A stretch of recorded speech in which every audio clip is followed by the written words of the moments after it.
Assalamualaikum warahmatullahi wabarakatuh. Perkenalkan, saya Desti Putri Wahyu Aristia, NIM C10511911032. Kali ini saya akan mempresentasikan materi tentang unsur-unsur hara penyusun bagi tanaman. Pada video kali ini, saya akan menjelaskan unsur makro bagi tanaman, yaitu NPK, untuk memenuhi tugas mata kuliah kesuburan tanah.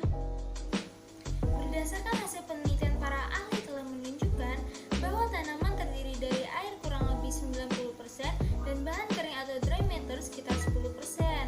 Bahan kering terdiri dari bahan-bahan organik maupun anorganik. Menurut analisis kimia, ternyata kandungan bahan organik terdiri dari 4, yaitu karbon sekitar 47%, hidrogen sekitar 7%, oksigen sekitar 44%, dan yang terakhir nitrogen sekitar 0,2%. Apa sih unsur hara makro dan unsur hara mikro? Unsur hara makro merupakan unsur-unsur hara yang dibutuhkan oleh tumbuhan dalam jumlah relatif yang lebih besar.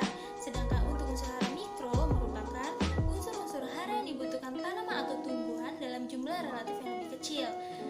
Unsur hara makro terdiri dari C, H, O, NPK, Ca, Mg, dan S. Sedangkan unsur hara mikro terdiri dari Fe, B, Mn, Zn, Fo, Cl, Si, Na, Co, dan lain sebagainya.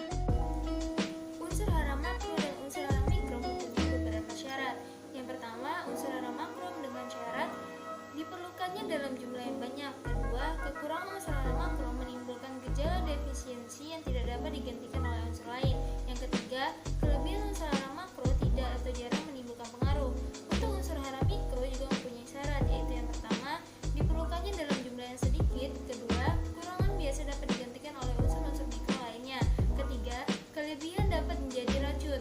Nah, beberapa syarat yang ada di unsur hara makro dan unsur hara mikro mempunyai kelebihan dan kekurangan masing-masing.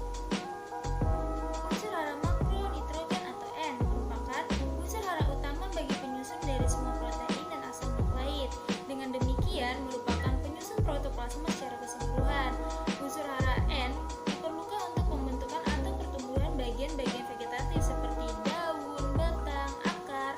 Namun, kalau terlalu banyak dapat menghambat pembungaan dan pembuahan pada tanaman. Nitrogen juga mempunyai beberapa fungsi, yaitu yang pertama, untuk meningkatkan pertumbuhan tanaman. Kedua, meningkatkan kadar protein dalam tubuh tanaman. Yang ketiga, meningkatkan kualitas tanaman penghasil daun-daunan. Dan yang keempat, dapat menyehatkan pertumbuhan daun. Daun lebar dengan warna yang lebih hijau. Kekurangan N menyebabkan penyakit klorosis atau pada daun muda warna kuning. Untuk sumber N berasal dari udara merupakan nitrogen yang tersebar.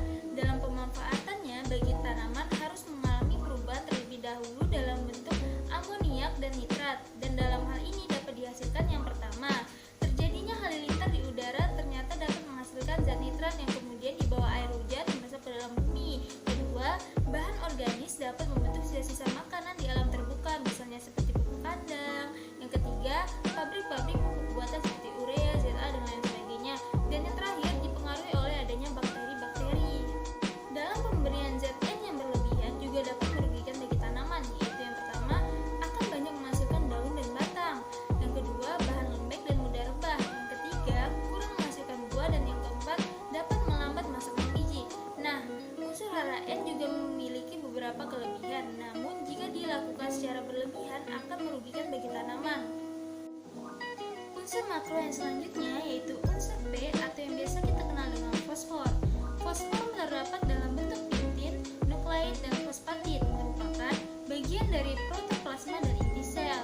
Sebagian bagian dari inti sel sangat penting dalam pembelahan sel, demikian pula bagian perkembangan jaringan meristem.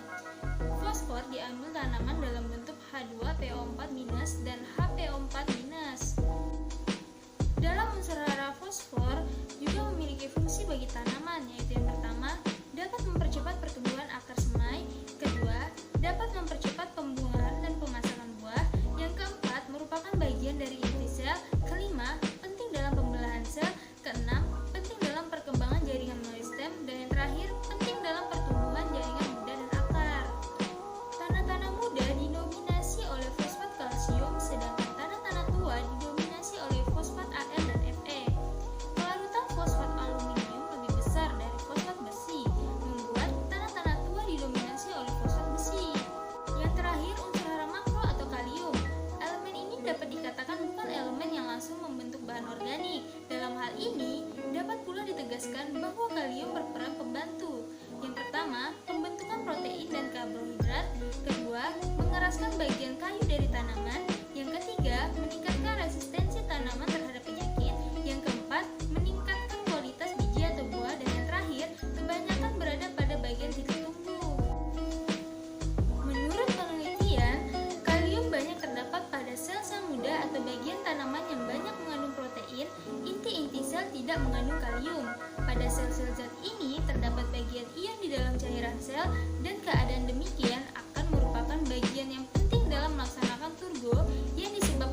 didapatkan dari sisa-sisa tanaman atau jastronik. Yang ketiga, dari air irigasi serta larutan dalam tanah. Dan yang keempat, berasal dari abu tanaman maupun pupuk buatan. Unsur NPK bagi tanaman sangat berpengaruh besar untuk kesuburan tanah. Baik makro maupun mikro sama-sama memiliki sifat yang esensial, yaitu sama-sama dibutuhkan.